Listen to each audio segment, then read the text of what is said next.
Hi, I'm Melly, and I'm going to talk about the debate between Ken Ham and Bill Nye. So I wanted to start with my personal experience. One of the kindest and most generous person I know is my coach, my training coach. He's deeply committed to his faith. He strongly believes in the Bible. So we don't agree on many of these ideas. I'm not an atheist. I rather consider myself as an agnostic person. But I respect him deeply. And I admire him. I admire his conviction. And this has taught me something important for everyday life. People with very different beliefs can coexist. But coexistence does not mean that all explanations should be treated in the same way. This debate between Nye and Ham is a clash between evolution and creationism. But beyond that clash, it reveals a deeper issue. How we decide what counts as valid knowledge. So during the debate, Ham clearly starts from the Bible.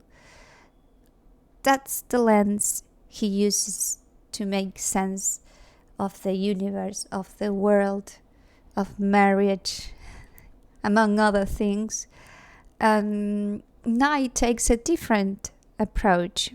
He argues that if something is presented as science, it must be testable, supported by evidence, and open to revision.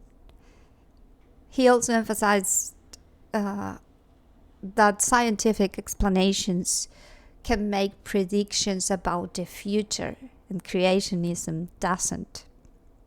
So this is not just a disagreement about beliefs, it's a disagreement about standards. And this is where my main point, I think, becomes clear. So in everyday life,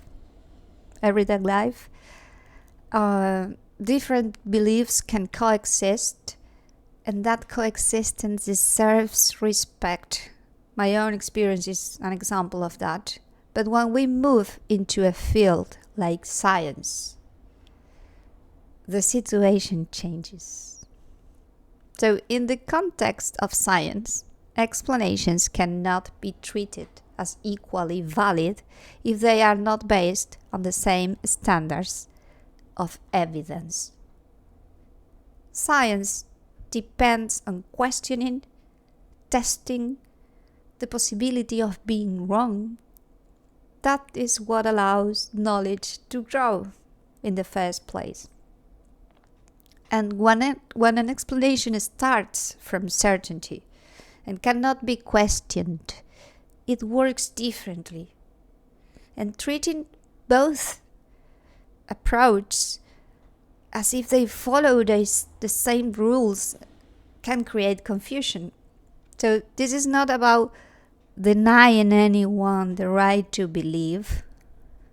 It is about recognizing that belief and scientific knowledge operate in different ways. And that difference matters. So when I listen to both sides, I find myself trusting one kind of voice more than the other. And this is because we are talking about science in this case. I always trust the person who admits to not knowing everything rather than the one who claims to have all the answers in a document called the Bible. Thank you.